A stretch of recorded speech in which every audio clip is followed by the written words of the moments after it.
Voici 30 ans que je travaille à l'étage. Le monde a changé et notre club de jeunes accompagne de plus en plus de familles. Nous sommes beaucoup plus nombreux aussi. J'encadre aujourd'hui une équipe d'une vingtaine de travailleurs sociaux. Ce qui suit est un peu de notre histoire. Une histoire difficile à montrer tant les situations que nous rencontrons peuvent être difficiles. Une histoire de bienveillance, de doute parfois. Une histoire humaine. Oui, bonjour monsieur, c'est Marie Nollet, l'association L'étage. Je vous appelle parce que j'ai pas de vos nouvelles depuis 2 semaines. Il faudrait qu'on puisse remplir votre dossier pour le dispositif Un chez soi d'abord. Vous deviez passer hier entre midi et 2, sauf que je ne sais pas vu. Donc est-ce qu'il serait possible?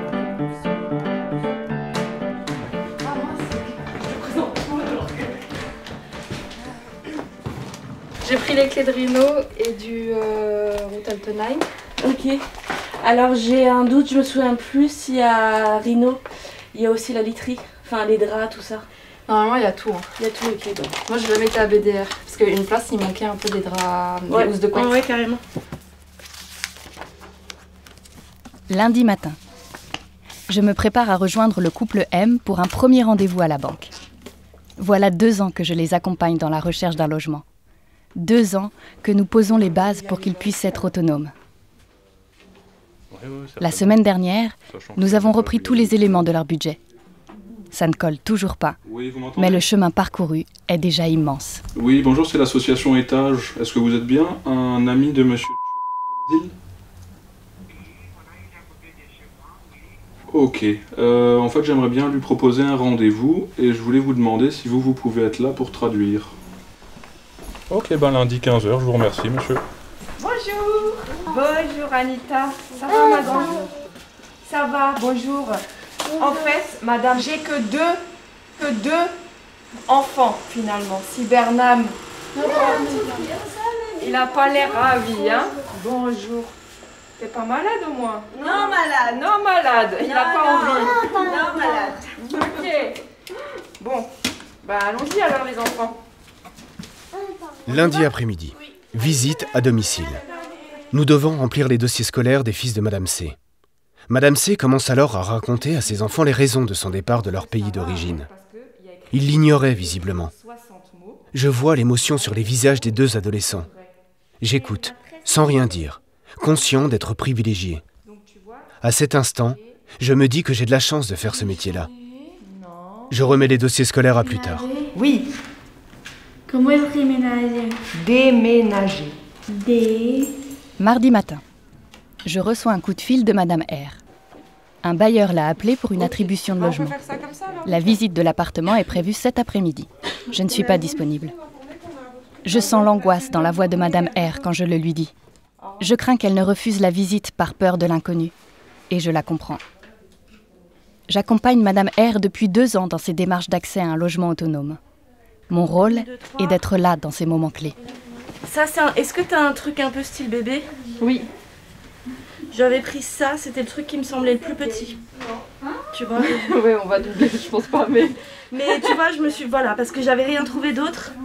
Parce qu'il n'y a pas grand-chose pour les bébés. Parce que du coup, c'était pareil, c'était un couple avec des enfants. Donc là, t'as un draus. Une place, ça t'en fait 2. Je viens de discuter avec 2 jeunes collègues confrontés à des situations difficiles. Elles se sentent démunies. Mais elles me proposent déjà des solutions pour mieux accompagner les personnes. Je les écoute et je sens leur énergie. Trouver des solutions, nous l'avons toujours fait à l'étage. Créer des lieux nouveaux, proposer des chemins différents, répondre rapidement à de nouvelles demandes. Cette énergie est l'une des forces de l'étage. C'est bon, tiens, si tu veux essuyer. Bah là, comme je vous ai dit, là je dors plus au camp, genre je dors chez ma copine. Bon ben c'est chouette, Ouais. c'est bien. Et puis là il commence à faire froid dehors. Ouais, ça même moi je le Donc ressens. ouais, ça me rassure un peu que vous soyez plus sous tente. Bah ouais, moi aussi. Donc, heure travaillée, c'était 16 heures. C'est ça, j'ai fait 16 heures de travail. Donc là, sur salaire brut, on était à 206. Et il faudra aussi qu'on trouve une solution pour la dette de logement aussi, quand j'avais la rue de Lausanne. Vous n'êtes pas obligé de tout rembourser d'un coup. C'est-à-dire que Là, par exemple, je sais pas moi, demain vous avez envie de rembourser 50 €, vous pouvez venir directement vous présenter à l'étage et vous venez payer une partie de votre redevance. Alors, effectivement, donc c'est 247,42 moins l'aide au logement. Du coup, c'est 72 à peu près, au plat. Et on met les 60 € pour les frais d'énergie. Ok? Voilà, ça c'est tout bon. Allez, on se met sur la demande de logement social. Ouais. Du coup, qu'est-ce qu'ils font qu'on rajoute là? Fiche de paie. Ouais, c'est ça. Et pour le mois de septembre, je sais pas encore. Ouais, pour celle de septembre et même pour le mois d'août, en fait, celle de août, on l'avait pas mise encore aussi. Août, ça aussi c'est trop. C'est au travail. Oui, j'ai appelé ça. Je pense que c'est 980. Ça, c'est ta lettre pour aller au Resto du Cœur. Donc, tu pourras leur donner ça. Ça explique ta situation sociale. Ok. Donc, c'est le 21 rue Lavoisier. Alors, Benji va venir avec vous. Il sait où ça se trouve. Benji, il connaît. Il sait où c'est. Ah, super. Donc, il y aura aussi Alex et aussi Ariane. Vous allez être toute une bande, là. Mardi après-midi. Madame S m'apprend qu'elle est enceinte. C'est une nouvelle magnifique. Et en même temps, je ne peux m'empêcher de penser à sa situation. Ses dettes, les difficultés sociales, son contexte familial. Je ne suis pas à l'aise avec ces pensées contradictoires. Je m'en veux un peu de ne pas prendre la nouvelle simplement. Je lui demande si elle est heureuse, si elle voulait cet enfant. Elle me répond que c'est un don de Dieu, alors comment ne pas être heureuse? Tu sais s'il y a des adolescentes? Ouais, il y a que des ados en fait. Ah. 15, 14, 12. Et tu sais combien de filles? Non, tu sais pas. Je crois qu'il y a 3 filles.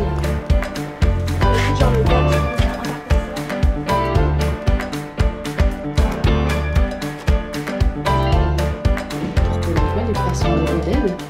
Elle vous a parlé de ça dans les non? Oui, elle parlait comme ça.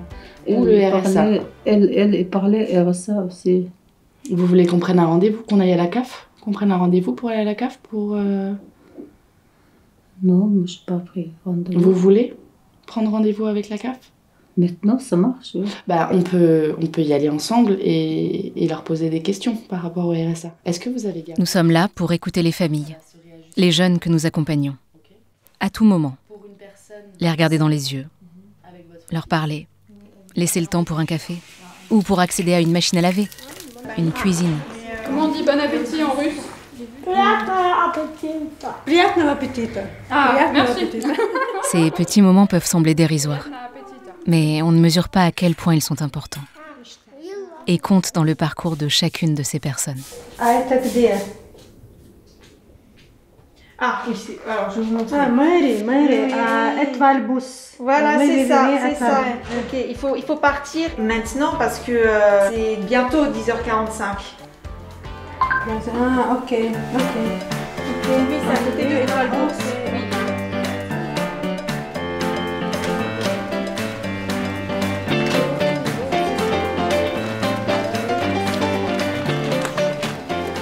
Au centre mini-ferme. Ah ouais, là-bas c'est un coffre en noir, il est énorme.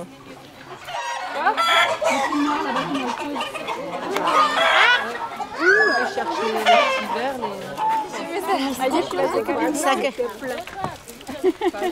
Vendredi matin, nous nous réunissons entre collègues pour proposer des sorties aux familles.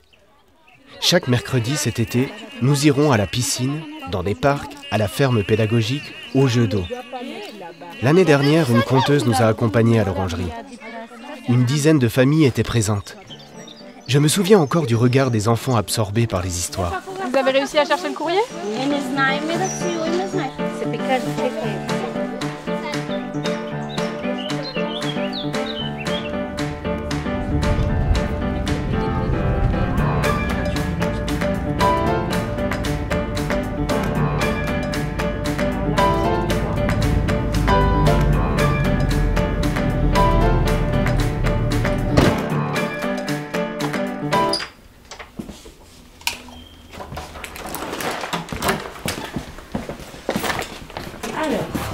Ah bah il y a des cagettes là.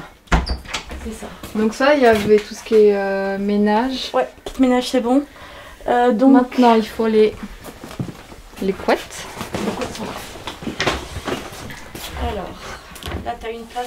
Vendredi après-midi. Madame T a beaucoup d'humour, mais elle a aussi un caractère bien trempé. Je l'accompagne depuis mon arrivée à l'étage. Je la rencontre de nouveau pour parler de la bonne occupation de son logement. L'hygiène, l'organisation des pièces, le rangement. Un long chemin que nous avons commencé il y a quelques semaines, ensemble. Mais ce que nous avions convenu de faire n'a pas été fait. Je lui fais part de mon mécontentement, de mon désarroi aussi, de ne pas voir les choses avancer. Nous nous fâchons. Puis Madame T s'effondre, en pleurs. De vraies grosses larmes. Nous en discutons. Nous avançons, finalement.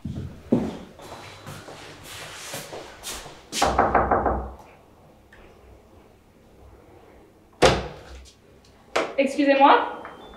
Oui. J'ai des t-shirts là si vous voulez regarder pour votre fils. Je vous les mets sur la chaise.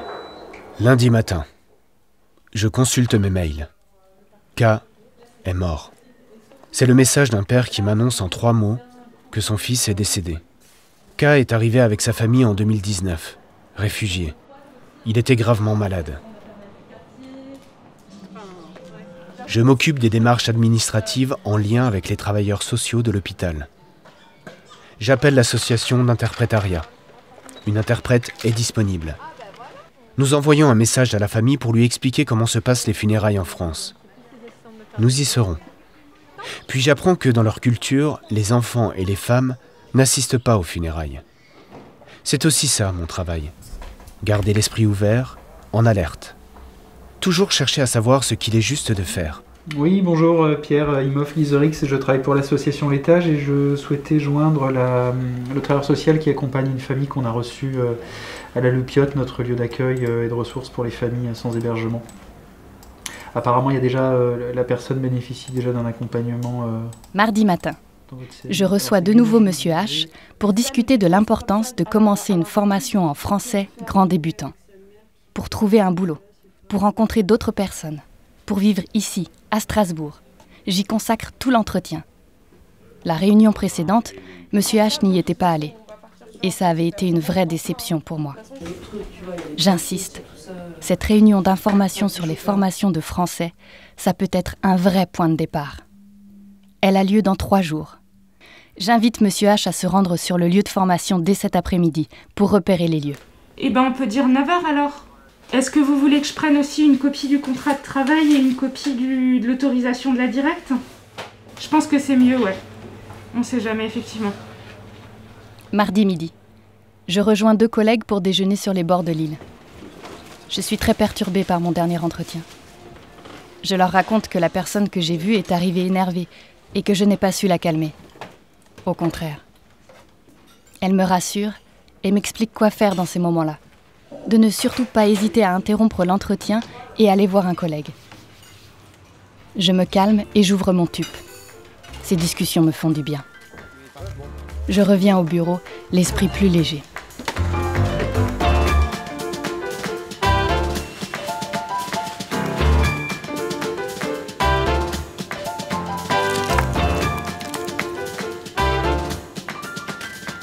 C'est un sandwich? Tu peux mettre là, avec ça, ouais.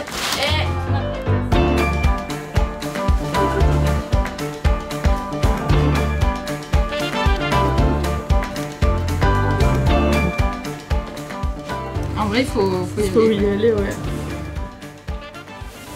Je vous mets du lait? Ah oui. 6? Oui. 6. Mardi après-midi, dans une résidence. Nous discutons entre collègues. C'est le confinement. Nous entendons des cris d'enfants. Nous toquons à une porte. Je trouve un garçon d'une dizaine d'années plongé dans l'obscurité. Il est seul. Il est handicapé. Sa mère arrive 20 minutes plus tard. Elle était partie faire des courses. Je préviens une autre collègue qui rencontrera la mère moins d'1 heure plus tard. Mon rôle s'arrête là. Mais c'est du beurre demi-sel. Il y a un peu de sel dedans. Il n'y en a pas les natures? Non. Comme ça. Non, il n'y en a pas. Et j'ai gardé celui-là pour vous en plus. Merci beaucoup. Voilà. Merci ma chérie. Oui. Tu es gentille. La confiture, vous savez, pour mettre sur les tartines, vous pouvez mettre dedans. et mélanger. Ok. Mercredi matin, la famille B flanche. Elle n'en peut plus des piqûres de punaises de lit la nuit, des meubles qu'il faut jeter. Elle n'en peut plus des déplacements vers la loupiote le temps des traitements. Empêcher les enfants de toucher les jouets, les fauteuils, pour ne pas ramener les punaises. Elle vit désormais la situation comme un retour en arrière, quand il n'y avait pas d'hébergement. Depuis l'apparition des punaises, le lien avec la famille B s'est distendu. Là, il se déchire.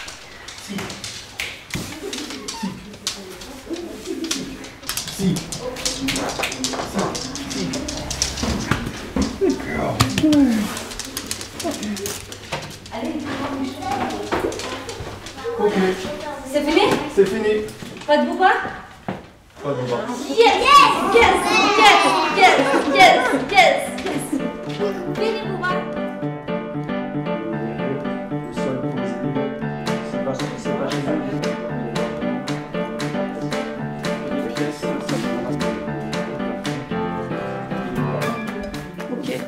Nous discutons souvent entre nous, tout le temps même. Nous partageons nos expériences. C'est essentiel pour arriver à prendre du recul sur les situations que nous rencontrons. Tous les mois, nous nous retrouvons ainsi pour analyser nos pratiques. C'est un jeune qui était en IME. Il a essayé de revenir à plusieurs reprises chez sa mère. Sa mère lui dit non, c'est bon, tu fais péter la famille, donc cette fois-ci, tu ne reviens pas et tu te débrouilles. Tu leur ai parlé du dispositif Un chez soi d'abord.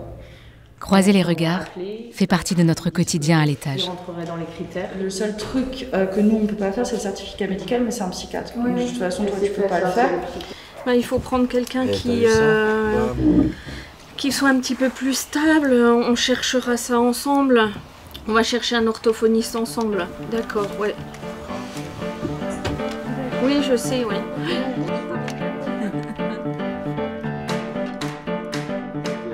J'ai jamais galéré autant pour pouvoir faire des choses aussi banales qu'aller retirer un peu de sous.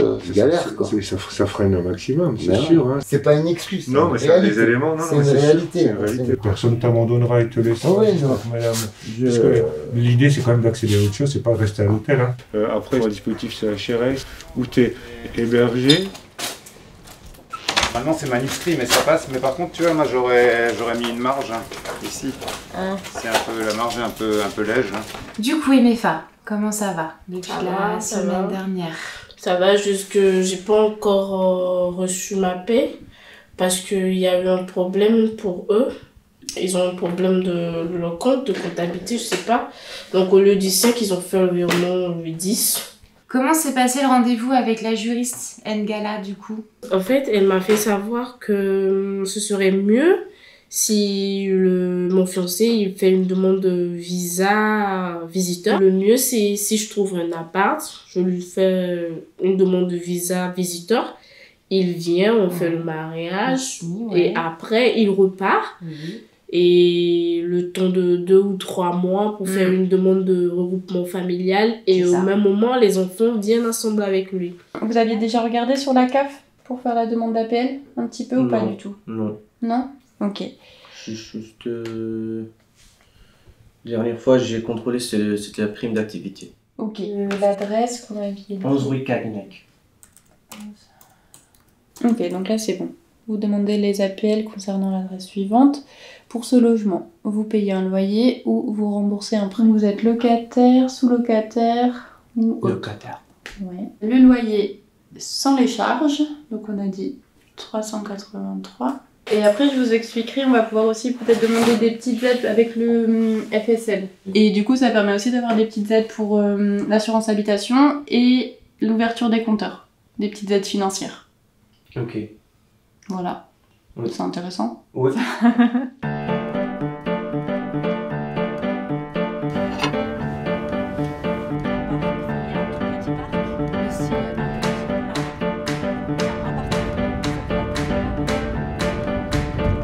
On peut mettre en bas de l'escalier, mais...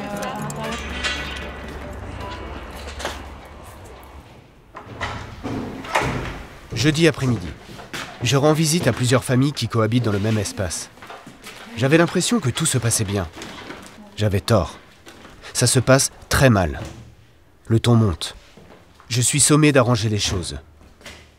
Il faut que j'organise une réunion avec les familles pour tout remettre à plat. Mais vas-y, mets le format. Et en fait, ça chauffe pas du tout. Et le degré, là, je s'allume pas.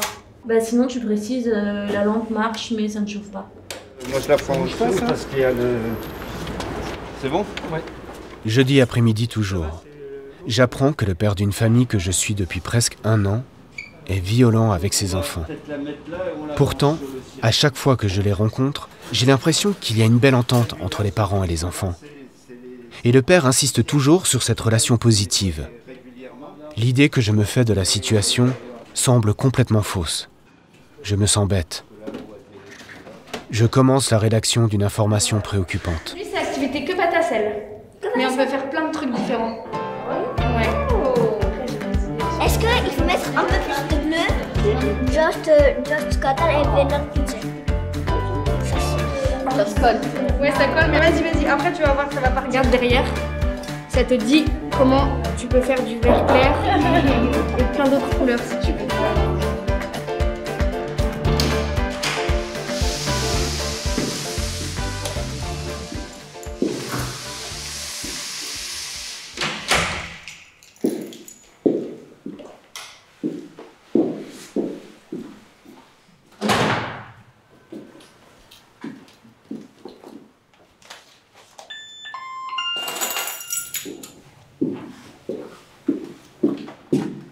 C'est au 2e étage. Bonsoir. Bonsoir. Merci. Du coup, on va faire l'état des lieux aujourd'hui. Le loyer est à 428,91 €. Ouais. Les charges, 15 €. 15 €. L'assurance habitation, 7,36 €. Ouais, ça nous fait un total de 451,20 €. Ok. Si jamais il y a un problème, de toute façon, on fait appel à l'équipe technique, ça je vous l'avais expliqué aussi. Alors au niveau du sol, il y a quelques impacts. Ouais, je vais vous demander de parapher chaque page, donc vous mettez vos initiales en bas de la page. Du coup, on a la clé de l'immeuble, c'est celle-ci. Ouais. Donc elle ouvre l'immeuble et les communs. Ok. D'accord. Tout à l'heure, on pourra aller voir les communs si vous voulez. D'accord. Vendredi après-midi. Madame N me tend un courrier recommandé de la préfecture. Une carte de séjour. Elle est régularisée. Elle va pouvoir accéder à un logement autonome, trouver un emploi durable et penser sereinement à un avenir pour son fils. Madame N est en France depuis 6 ans. Je la suis depuis 2 ans avec l'étage. Jusqu'à aujourd'hui, je ne l'avais jamais vue sourire. Là, elle me regarde et sourit à pleines dents. Dans quelques mois, Madame N deviendra locataire. Elle sera autonome. Et moi, je garderai en mémoire son formidable sourire.